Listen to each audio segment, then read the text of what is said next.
तो आज जो अभी के टॉपिक है जो हम पढ़ने वाले हैं वो है न्यू इवोल्यूशनिज्म। तो ये यूपीएससी एंथ्रोपोलॉजी पेपर 1 जो इसमें 6th यूनिट है उसके अंदर थ्योरीज दी गई है, कल्चरल थ्योरीज या एंथ्रोपोलॉजिकल थ्योरीज। तो उनमें से ही एक थ्योरी है न्यू इवोल्यूशनिज्म। न्यू इवोल्यूशनिज्म की बात करें तो इसके नाम में समझ में आ रहा है कि ये कहीं ना कहीं इवोल्यूशनिज्म की तरफ फोकस है, क्योंकि हमें पता है कि जितनी भी थ्योरीज हम पढ़ते हैं एंथ्रोपोलॉजी में वो सब कल्चर के अराउंड ही घूमती है, क्योंकि थ्योरीज का पर्पस ये था कि कल्चर एक्चुअल में आया कैसे पिक्चर में, ये कल्चर स्प्रेड कैसे हुआ, कल्चर्स का इवोल्यूशन कैसे हुआ कल्चर्स का। तो हर एंथ्रोपोलॉजिस्ट ने अपनी अपनी थ्योरीज दी हुई है, जैसे कि वो थ्योरीज हम पहले पढ़ चुके हैं।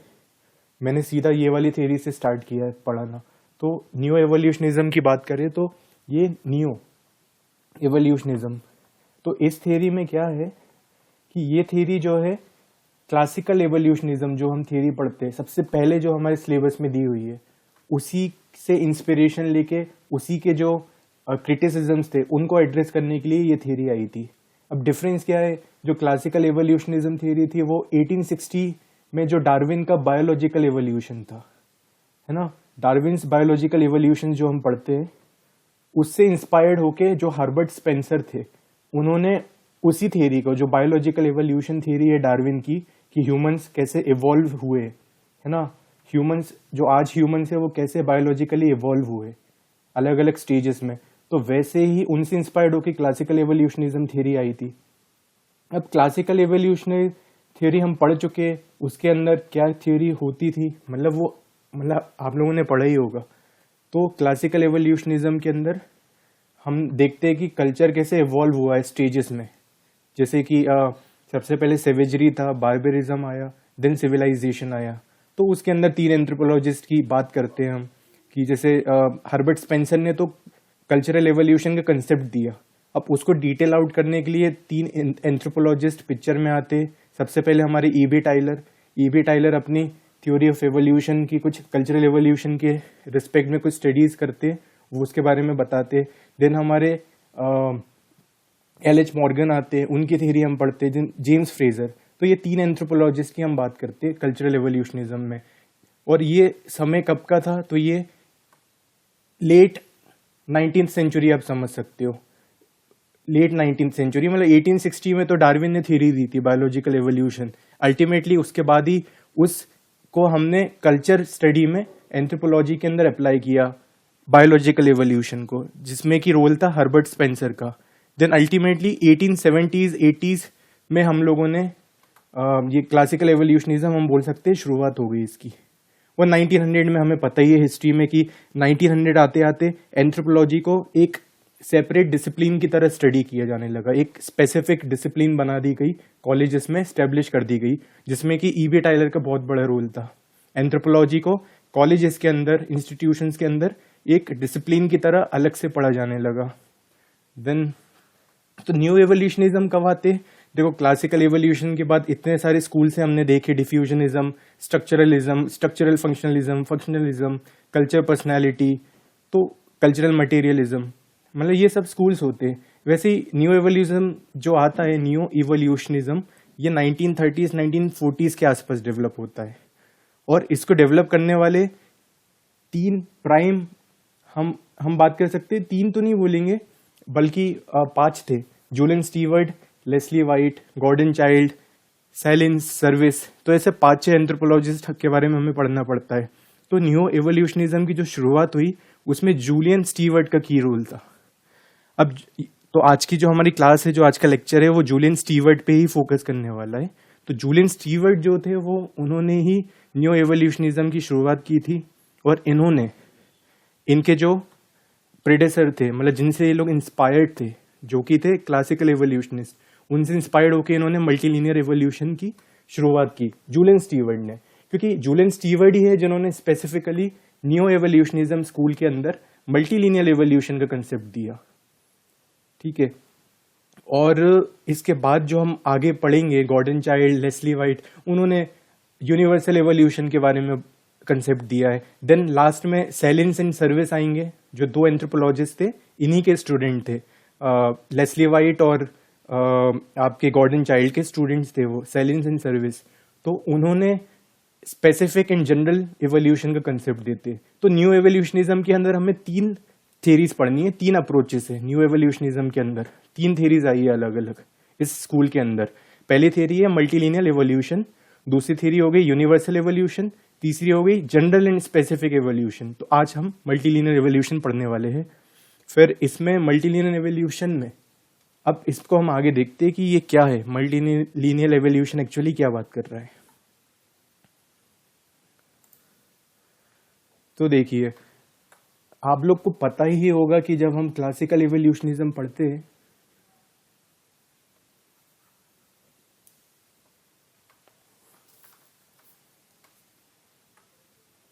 जब हम क्लासिकल इवोल्यूशनिज्म पढ़ते तो उसके अंदर हमने पढ़ा था, उसके अंदर जो क्लासिकल इवोल्यूशनिस्ट का एक क्रिटिसिज्म भी था बहुत बड़ा, जिसमें उन्होंने दिया था साइकिक यूनिटी ऑफ मैनकाइंड। याद होगा आप लोगों को। उनके हिसाब से क्या था, क्लासिकल एवोल्यूशनिस्ट का मानना यह था कि दुनिया में जितने भी कल्चर्स है, हर कल्चर सेम लाइंस पे ओरिजिनेट हुआ है, जिसको उन्होंने बोला यूनिलीनियल इवोल्यूशन ऑफ कल्चर।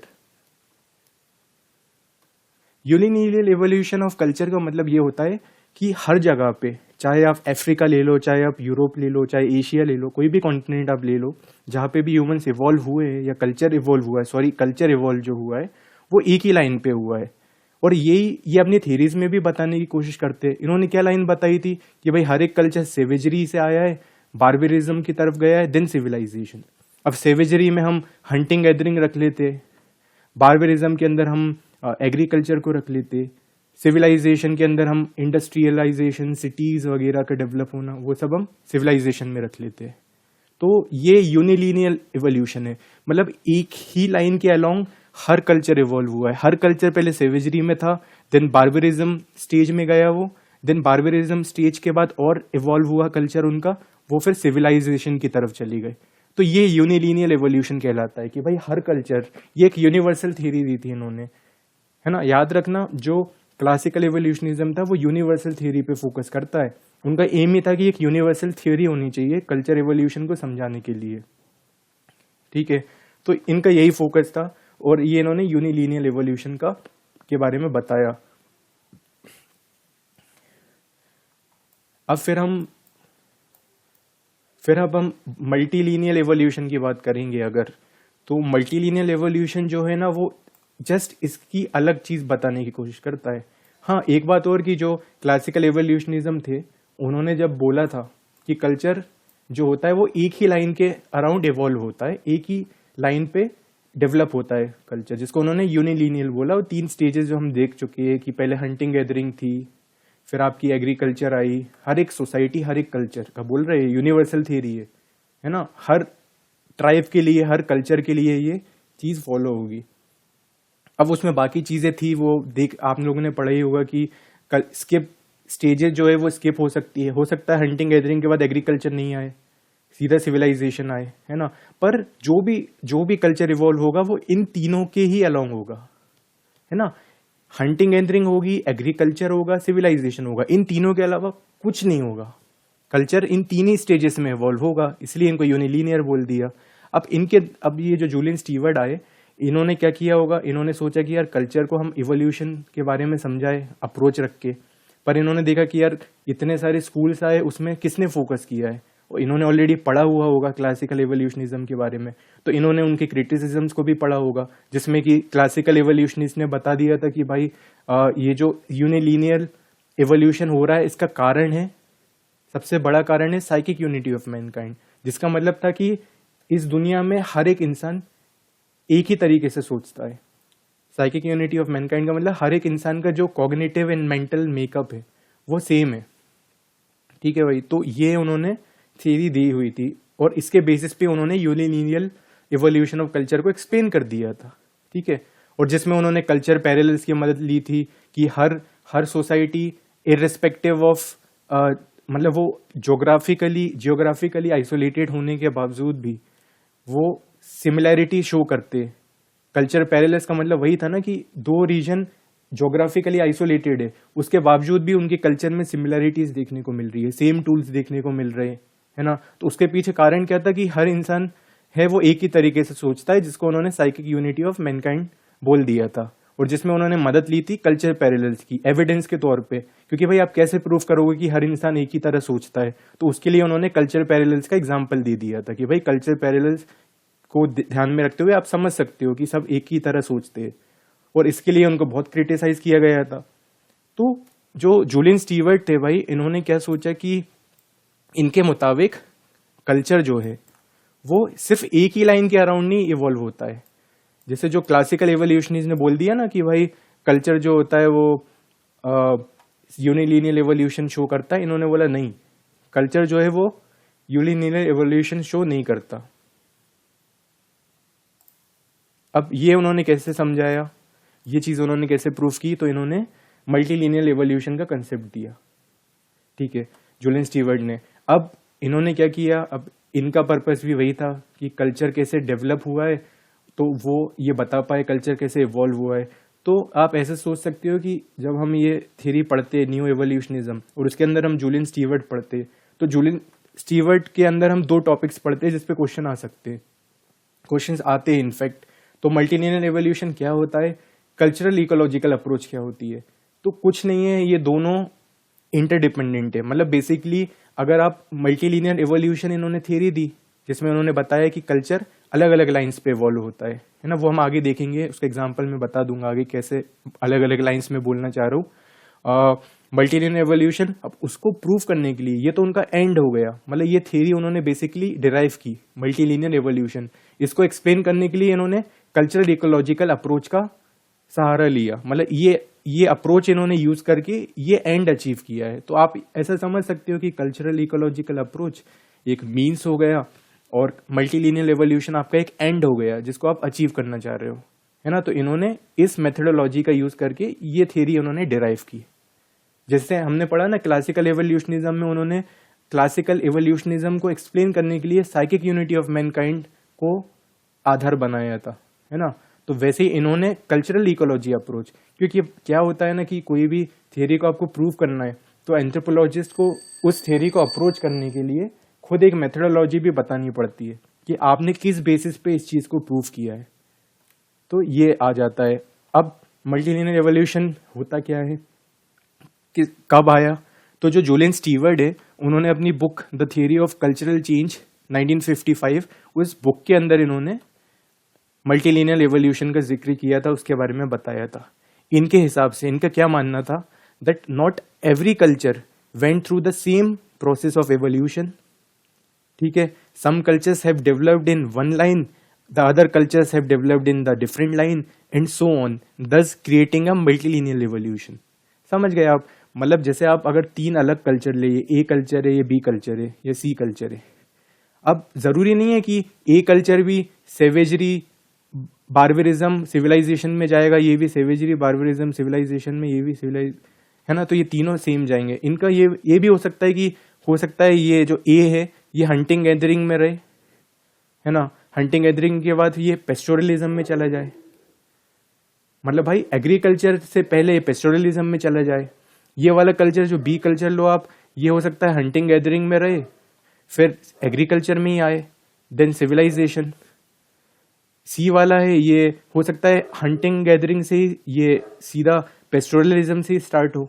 तो जरूरी नहीं कि सिर्फ इन तीनों में ही आपका कल्चर इवॉल्व होगा, जो क्लासिकल एवोल्यूशनिज्म ने बताया था, जो उस स्कूल से बिलोंग करते थे, आपके फ्रेजर हो गए और आपके मॉर्गन ई.बी. टाइलर, इन लोगों ने बताया था कि कल्चर सिर्फ इन 3 चीजों में ही इवॉल्व करेगा। इन्होंने ऐसा नहीं बोला, इन्होंने बोला कि नहीं भाई, देयर आर मल्टीपल लाइंस, हो सकता है एक कल्चर इन्हीं 3 लाइन के अलोंग इवॉल्व करे, जैसा कि उन्होंने बोला था।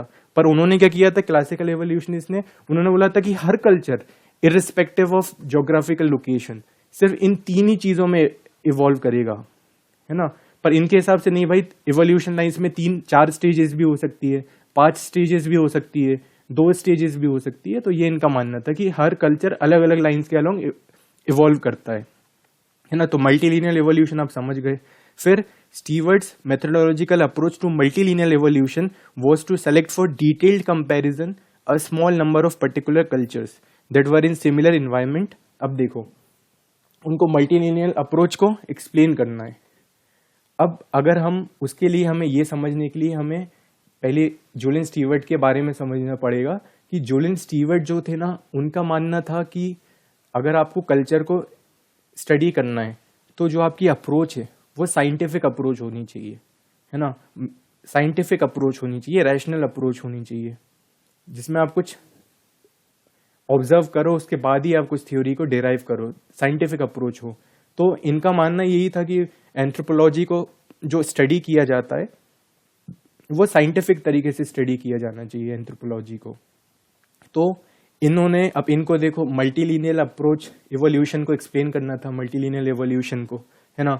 तो इन्होंने एक मेथोडोलॉजी तैयार की, है ना। अब देखो क्या होता है ना, हमने ऊपर देखा था कि कल्चरल इकोलॉजी अप्रोच जो है वो एक मीन्स है in order to attend an end, और उस एंड को हम मल्टीलिनियल एवोल्यूशन बोलते हैं।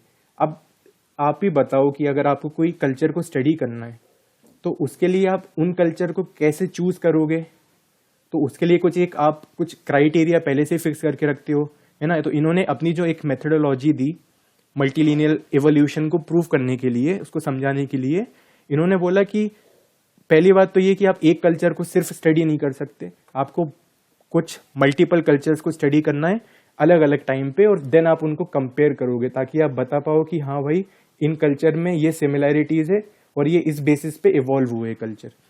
तो इन्होंने सबसे पहले क्या कंडीशन दी, इन्होंने कुछ कंडीशंस दी। पहली चीज तो his Steward's methodological approach to multilinear evolution was to select for detailed comparison. तो आपको कुछ for detailed comparison a small number of particular cultures, तो आपको कुछ पर्टिकुलर कल्चर्स को चूज करना है। क्या है ना, इतने सारे कल्चर्स है, अब आप हर कल्चर को तो स्टडी नहीं कर सकते हो, पर आपको ऐसा भी नहीं कि आप सिर्फ एक कल्चर को स्टडी करके उस पर आप थियरी बना दो मल्टीलिनियल एवोल्यूशन। सिर्फ एक कल्चर को करके तो नहीं होगा ना, तो आपको कुछ कल्चर्स को सेलेक्ट करना है। सपोज आपने 4-5 कल्चर स्टडी कर लिए, वो सेलेक्ट कर लिए, देन आपने उनको स्टडी कर लिया, देन उनको कंपेयर कर लिया आपने, और उनके बीच में सिमिलैरिटीज क्यों है वो आपने कारण बता दिया। जैसे पहले उन्होंने साइकिक यूनिटी बताया था कारण, तो इसमें इन्होंने क्या कारण बताया है वो आगे हम देख लेंगे। तो इन्होंने क्या किया, आपने कल्चर्स को सेलेक्ट किया, अब वो उन जो आप 4-5 कल्चर्स को ले रहे हो, अब उन कल्चर्स को आप किस बेसिस पे सेलेक्ट कर रहे हो।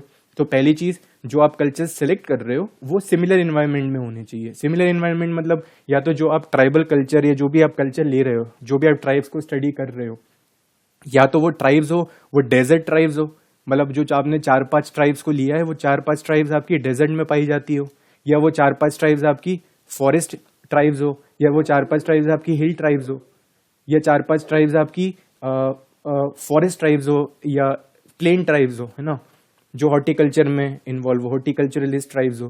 तो ये आपको देख के ही चूज करना है कल्चर को। फिर दूसरी चीज क्या इन्होंने बोला कि जो भी आप कल्चर को सेलेक्ट कर रहे हो वो कल्चर में same level of socio cultural integration आपको मिलना चाहिए। Same level of socio cultural integration मतलब कि उस कल्चर में जो फैमिली इंस्टीट्यूशन है वो सेम होना चाहिए, है ना। बैंड, अगर बैंड है तो सब में बैंड होना चाहिए, अगर सब में ट्राइब है तो ट्राइब होना चाहिए, अगर सब में चीफडम है तो सब में चीफडम ही होना चाहिए, मतलब एक में चीफडम है तो बाकी भी उनमें भी चीफडम होना चाहिए। तो ये सोशियो कल्चरल इंटीग्रेशन सेम होना चाहिए, सेम लेवल हो। ऐसा नहीं है कि आपने एक कल्चर लिया भाई, उसमें स्टेट बन चुके हैं, स्टेट ऑर्गेनाइजेशन। जब हम पॉलिटिकल ऑर्गेनाइजेशन पढ़ते हैं एंथ्रोपोलॉजी में, पेपर 1 में दिया हुआ है सिलेबस आपका यूनिट में, पॉलिटिकल ऑर्गेनाइजेशन। तो पॉलिटिकल ऑर्गेनाइजेशन भी इवॉल्व हुई है। इससे पहले आपका बैंड था, फिर ट्राइब बना, देन आपके ट्राइबल चीफ्स आए, फिर आपके एसोसिएशंस बने, फिर आपका स्टेट बना सबसे बाद में सिविलाइजेशन में जो रखा जाता है। तो वैसे उन्होंने बोला कि जो भी आप कल्चर ले रहे हो, पहली चीज तो उसमें सिमिलर एनवायरनमेंट में वो कल्चर होने चाहिए, वेरी इंपॉर्टेंट, क्योंकि एनवायरनमेंट सेम होना जरूरी है जब भी आप कंपेयर कर पाओगे। ऐसा नहीं है कि एक कल्चर आपने फॉरेस्ट से ले लिया, एक कल्चर आपने डेजर्ट वाले रीजन से ले लिया, भाई वो उनका एनवायरनमेंट ही अलग है, तो उनको आप कंपेयर कर ही नहीं सकते हो। ये इनका, इसलिए इन्होंने सिमिलर एनवायरनमेंट को लिया है। फिर दूसरी चीज, इन्होंने similar level of socio cultural integration, है ना, तो पॉलिटी उनका सेम लेवल पे होना चाहिए। फिर तीसरी चीज, वाइडली डिस्ट्रीब्यूटेड ज्योग्राफिकली, मतलब उनकी जो ज्योग्राफी है वो आइसोलेटेड होनी चाहिए। ऐसा नहीं है कि आपने 5 कल्चर लिए है वो एक दूसरे से बहुत क्लोज है, नहीं, आपको ज्योग्राफिकली सेपरेटेड कल्चर्स को लेना है। अब ये क्यों लिया था, ये बहुत इंपॉर्टेंट है ये वाला पॉइंट, क्योंकि आपने डिफ्यूजनिज्म स्कूल पढ़ा होगा। डिफ्यूजनिज्म में क्या होता है कि एक जगह कल्चर डेवलप होता है ना, ओरिजिनेट होता है, डेवलप होता है, देन वो डिफ्यूज करता है अलग अलग रीजन्स में। कल्चर एरिया वाला जो कंसेप्ट पढ़ा होगा आपने, तो इसमें ये ना उस चीज को एलिमिनेट करना चाहते थे अपने थ्योरी में। क्योंकि क्या होता है, फिर इनको क्रिटिसाइज करते कि भाई आपने तो डिफ्यूजनिज्म को कंसिडर ही नहीं किया। तो इसीलिए इन्होंने geographically isolated, geographically separated cultures को ही लेना पसंद किया। तो ये 3 कंडीशंस पे इन्होंने पहले ही बोल दिया कि आप कल्चर को स्टडी कर रहे हो तो जो आप कल्चर्स को चूज करने वाले हो वो इन 3 बेसिस पे चूज करना हो, है ना।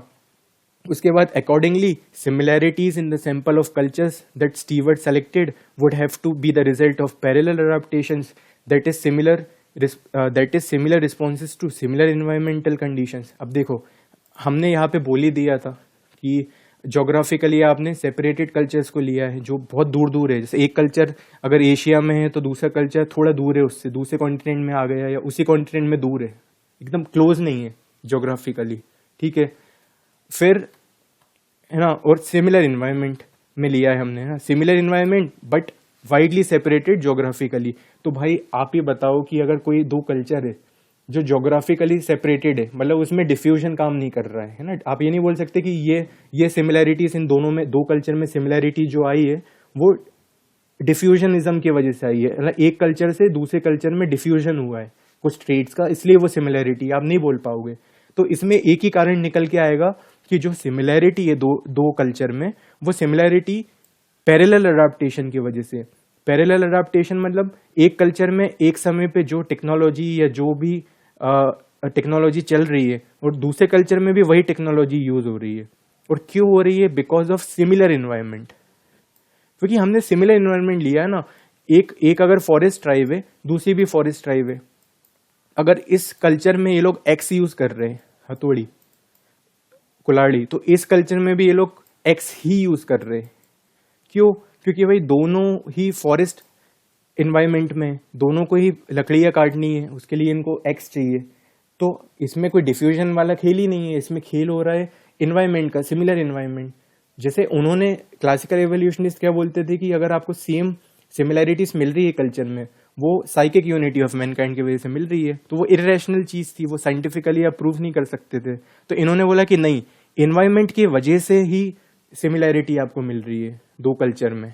तो ये ही इनकी थ्योरी थी, और इसको एक्सप्लेन करने के लिए, इस थ्योरी को एक्सप्लेन करने के लिए उन्होंने कल्चरल इकोलॉजी अप्रोच का इस्तेमाल किया। तो देखो इसमें यही दिया, in this way Steward attempted to go beyond ethnographic description to the scientific and materialistic explanation of culture similarities and differences.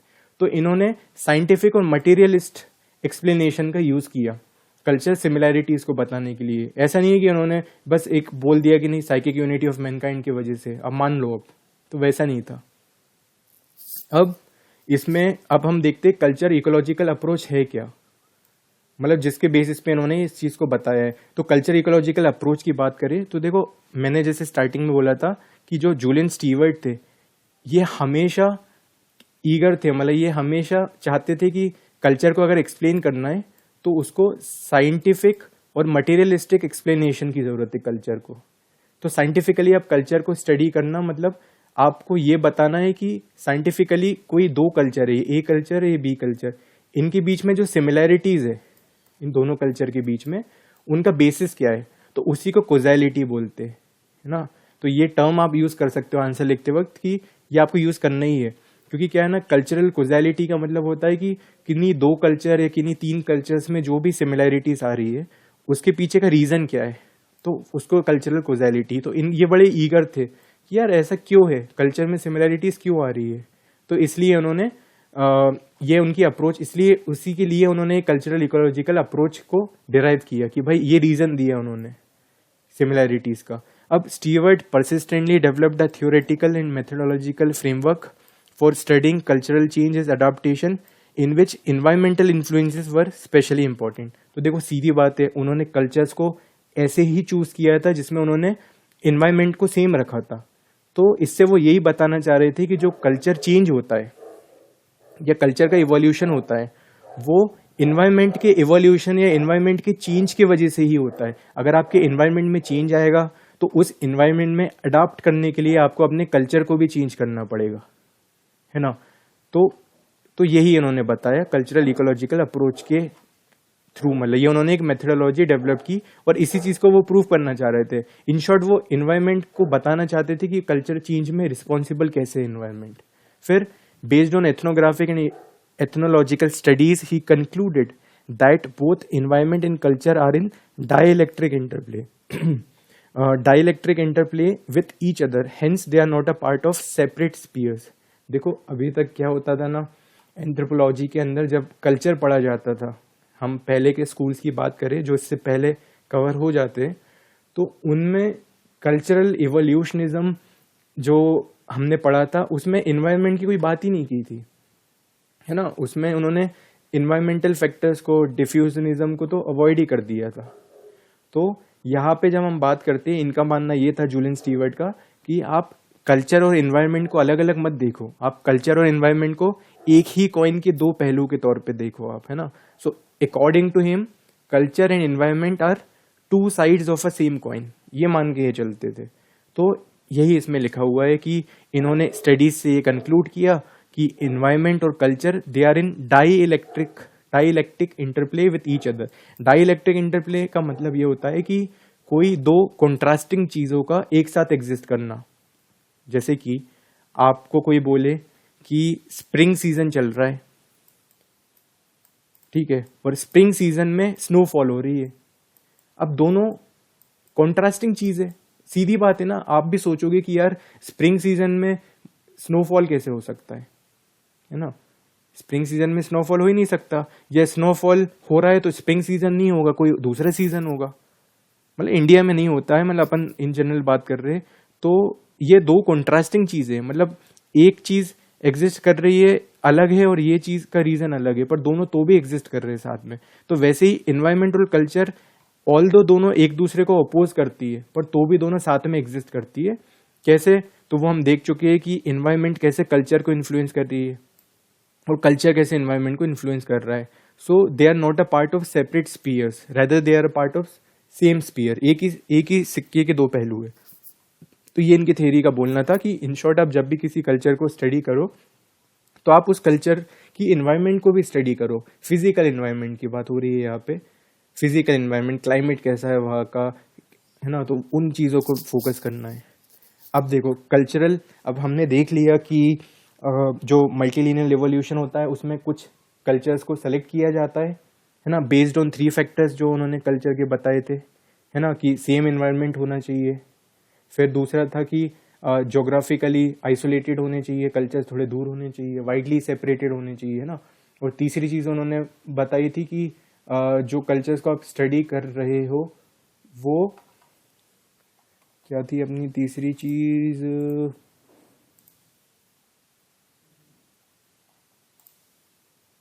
हाँ, तो पहला तो कुछ मतलब वही कि आपका, हाँ sorry, same socio cultural integration, है ना। तो ये आपने इसमें चीजें बता दी। अब ये तो आपने कल्चर को, ये तो आपने बोल दिया कि भाई आपको इस बेसिस पे कल्चर्स को चूज करना है। अब आपने कल्चर्स को चूज कर लिया, अब उन कल्चर्स को स्टडी कैसे करोगे आप, तो ये आपको बताता है कल्चरल इकोलॉजिकल अप्रोच। तो आपको ये अप्रोच को यूज करके उन कल्चर्स को स्टडी करना है। तो ये अप्रोच क्या बोलती है बेसिकली कि किसी भी कल्चर को स्टडी करने के लिए 3 स्टेप्स को आपको फॉलो करने हैं, है ना। तो जैसे आपने एक पर्टिकुलर कल्चर लिया, पर्टिकुलर सोसाइटी के अंदर गए, उसके अंदर एक पर्टिकुलर कल्चर लिया और उस कल्चर को आपको स्टडी करना है। तो पहले तो आप ये देखोगे कि जो कल्चर है उसके अंदर कल्चर कोर को आप आइडेंटिफाई करोगे कि उस कल्चर के अंदर कल्चर कोर क्या है। कल्चर कोर का मतलब क्या है कि उस कल्चर में नेचुरल रिसोर्सेस जो है वो कौन सी यूज हो रही है या क्या यूज हो रही है, या उन नेचुरल रिसोर्सेज को एक्सट्रैक्ट करने के लिए कौन सी टेक्नोलॉजी का यूज किया जा रहा है। तो ये आप आइडेंटिफाई करोगे। आपने एक कल्चर को स्टडी करने गए आप, तो आप देखोगे कि ए कल्चर में कल्चर कोर क्या है, मतलब वहाँ पे नेचुरल रिसोर्सेज क्या अवेलेबल है और उन नेचुरल रिसोर्सेज को एक्सट्रैक्ट करने के लिए, उनको निकालने के लिए आप कौन सी टेक्नोलॉजी का यूज़ कर रहे हो, है ना, ये आपने आइडेंटिफाई कर लिया। अब दूसरी चीज़ आप क्या करोगे, आप देखोगे कि उस कल्चर के अंदर सोशल ऑर्गेनाइजेशन ऑफ वर्क कैसा है। सोशल ऑर्गेनाइजेशन ऑफ वर्क मतलब डिवीजन ऑफ लेबर की बात हो रही है इन शॉर्ट, कि क्योंकि क्या है ना, आप रिसोर्सेज को आपने एक्सट्रैक्ट कर लिया, पर रिसोर्सेज को एक्सट्रैक्ट करने के बाद आप उसको यूटिलाइज भी करोगे, तभी तो आप सर्वाइव कर पाओगे ना। रिसोर्सेज को एक्सट्रैक्ट करना ही काफ़ी नहीं है, उन रिसोर्सेज को यूटिलाइज करना भी ज़रूरी है। तो उसके लिए सोशल ऑर्गेनाइजेशन ऑफ वर्क, क्योंकि एक इंसान हर काम तो करेगा नहीं भाई, तो इसलिए आपको एक सोशल ऑर्गेनाइजेशन ऑफ वर्क चाहिए for these subsistence and economical activities. अब ये दोनों चीज आपने स्टडी कर ली, है ना। अब आप तीसरी चीज क्या देखोगे कि ये जो दो स्टेप्स आपने देखी है, कल्चर कोर जिसमें आपने पढ़ लिया टेक्नोलॉजी, और दूसरी चीज सोशल ऑर्गेनाइजेशन ऑफ वर्क या डिवीजन ऑफ लेबर, ये दोनों चीज तीसरी चीज को इन्फ्लुएंस करती है। वो तीसरी चीज क्या है, तीसरी चीज मतलब जो कल्चर का दूसरा पार्ट है, जैसे कि social institutions, political institutions, religious institutions, तो ये दोनों मिलके इस तीसरे वाले को इनको इन्फ्लुएंस करती है। अब इनको इन्फ्लुएंस करने का मतलब क्या है कि जो आपकी कोई भी कल्चर को आप स्टडी करोगे, उसका जो सोशल इंस्टीट्यूशन होगा, सोशल इंस्टीट्यूशन में आप मैरिज ले लो, फैमिली ले लो, या वहाँ का पॉलिटिकल इंस्टीट्यूशन है, या वहाँ का रिलीजियस इंस्टीट्यूशन है, तो वो रिलीजियस इंस्टीट्यूशंस इस तरीके से होंगे कि वो इन दोनों चीज़ों को इंश्योर कर पाए, मतलब वो आपकी नेचुरल रिसोर्सेज को एक्सट्रैक्ट करने में भी मदद करे और डिवीजन ऑफ लेबर इंश्योर करने में भी मदद करे। तो ये दो फैक्टर्स, दो स्टेजेस तीसरे स्टेज को इन्फ्लुएंस करती है। तो यही कल्चर इकोलॉजिकल अप्रोच बोलती है हमें। तो इसमें इन्होंने कल्चर कोर में क्या रखा है, टेक्नोलॉजी रखा है। याद रखना, आप आगे जाके जब लेस्ली वाइट पढ़ोगे, इसके बाद जो आते जूलियन स्टीवर्ट के बाद, तो उन्होंने एनर्जी को कोर में रखा था। उनके हिसाब से एनर्जी को आइडेंटिफाई करना ज्यादा जरूरी है इंस्टेड ऑफ टेक्नोलॉजी, है ना। तो कोर में उन्होंने एनर्जी को रखा हुआ है।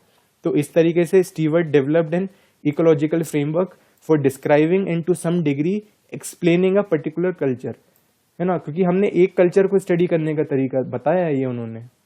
ऐसे कर करके आपको अलग अलग कल्चर को स्टडी करना है, देन उनको आपको कंपेयर करना है और उनके बीच में जो सिमिलैरिटीज है वो आपको बता देनी है। क्लियर है। तो यही कल्चरल इकोलॉजिकल अप्रोच थी। तो आई होप आप लोग समझ ही गए होंगे कि कल्चरल की हमने मल्टीलिनियल एवोल्यूशन को एक्सप्लेन करने के लिए ये मेथोडोलॉजी बनाई थी, है ना। तो मल्टीलिनियल, फिर से मैं बोल देता हूँ, मल्टीलिनियल एवोल्यूशन के लिए आपको कुछ कल्चर्स को लेना है, कुछ चंक ऑफ कल्चर्स को उठाना है, देन उन कल्चर्स को किस बेसिस पे उठाना है, तो वो हमने ऊपर देख लिया था। तीन कारण, जो तीन फैक्टर्स बताए थे चूज करने के लिए यहाँ पे, जैसे कि small number of particular cultures के लिए सिमिलर एनवायरनमेंट होना चाहिए, सिमिलर सोशियो कल्चरल इंटीग्रेशन होना चाहिए, और वाइडली सेपरेटेड होने चाहिए ज्योग्राफिकली। तो ये है ना, अब इसको ये तो आप कर लोगे। अब आपने कल्चर्स को चूज कर लिए, 5 कल्चर्स या 4 कल्चर्स, जितने भी आप स्टडी करने वाले हो, फिर उनमें से हर एक कल्चर को आप अलग अलग स्टडी करोगे। तो उनको आप ये अप्रोच लगा के स्टडी करोगे। उन कल्चर्स में आप ये 3 चीजें देखोगे, और इन 3 चीजों के बेसिस पे हर एक कल्चर को आप इन 3 स्टेजेस के फॉर्म में ही स्टडी करोगे, इन 3 स्टेप्स को ही यूज करके फिर आप उनको कंपेयर करोगे। तो यही कल्चरल इकोलॉजिकल अप्रोच है। फिर क्रिटिसिज्म देखते। अब देखो, मैंने जैसे कि बोला था कि इन्होंने, जो रॉय रेपरपोर्ट है, ये एक अमेरिकन एंथ्रोपोलॉजिस्ट है, इन्होंने क्रिटिसिज्म दिया हुआ है न्यू एवोल्यूशनिस्ट का। क्या है ना, न्यू एवोल्यूशनिज्म स्कूल के ज्यादा ऐसे कुछ क्रिटिसिज्म थे नहीं, क्योंकि ये क्या ये कंक्लूड कर रहा था, इन शॉर्ट जो लंबे डिबेट्स चले आ रहे क्लासिकल एवोल्यूशनिस्ट के, डिफ्यूजनिज्म के, स्ट्रक्चरलिज्म के, तो इन सबको ये कंक्लूड करके एक डिबेट को एंड करने की कोशिश कर रहे थे। तो इनकी क्रिटिसिज्म एज सच ऐसे कोई ज्यादा है नहीं। तो अब हम ये क्रिटिसिज्म देख लेते कि रॉय रेपरपोर्ट है, इन्होंने बोला था कि जो कल्चरल इकोलॉजिकल अप्रोच जो इन्होंने यूज की है जूलियन स्टीवर्ट ने, इसमें इन्होंने एनर्जी फैक्टर को कंसीडर नहीं किया as an integral of cultural ecology. मतलब इन्होंने जो कोर है, कोर उन्होंने एनर्जी नहीं मानी थी, कोर इन्होंने टेक्नोलॉजी मानी है। देखो, मैंने बताया था आपको पहली चीज, इसमें जो पहली स्टेप थी, हाँ, कल्चर कोर में इन्होंने टेक्नोलॉजी को लेके चले थे ये, है ना। तो इन्होंने बोला कि नहीं, एनर्जी लेना चाहिए, क्योंकि आफ्टर ऑल आप टेक्नोलॉजी का यूज करके नेचर से आप इन्वायरमेंट से आप एनर्जी तो एक्सट्रैक्ट कर रहे हो, तो मेन फोकस तो आपका एनर्जी है, टेक्नोलॉजी तो बस एक मीन्स है ना। तो आप पहले एनर्जी देखो कि उस कल्चर में क्या एनर्जी यूज हो रही है ना, एनर्जी कैसे आ रही है। एनर्जी मतलब एनर्जी में आप समझ सकते हो फूड हो गया आपका, है ना। एनर्जी भी दो तरीके की है ना, एक तो आपके फूड आप किस फॉर्म में ले रहे हो, फिर फूड के हिसाब से ही तो आपकी टेक्नोलॉजी डेवलप होगी। जैसे आपको अगर हंटिंग गैदरर हो आप, है ना, हंटर गैदरर हो, तो आपको हंट करके आप फूड ले रहे हो, तो उसके लिए आपके टूल्स होने चाहिए। तो वो टूल्स मतलब टेक्नोलॉजी हो गया, और फूड मतलब जो वो लोग मांस खाएंगे जानवर का, जो मीट खाएंगे, वो आपका एनर्जी हो गया, उससे वो आपका फूड हो गया, है ना, या एनर्जी जिससे आपको मिलेगा। तो ये इन्होंने बोला। फिर इनके हिसाब से not in every culture the technology is the core feature, है ना। जैसे कि आप सेमबागा मैरिंग ट्राइब का एग्जांपल लोगे, सेमबागा मैरिंग ट्राइब जो है वो एक हॉर्टिकल्चरलिस्ट ट्राइब है, न्यू गिनी के अंदर पाई जाती है। तो उनके अंदर आप अगर स्टडी किया गया है तो उसमें टेक्नोलॉजी को कोर में नहीं रखा गया है, क्योंकि टेक्नोलॉजी कोर फीचर नहीं है, उनके रिलीजियन और आइडियोलॉजी कोर फीचर है। तो ये इनका क्रिटिसिज्म हो गया। तो इस तरीके से न्यू एवोल्यूशनिज्म में जो पहला थॉट है, जो मल्टीलिनियर एवोल्यूशन, और उसको प्रूव करने के लिए जो कल्चरल इकोलॉजिकल अप्रोच दी गई है बाय जूलियन स्टीवर्ट, ये हमने समझ लिया। Thank you.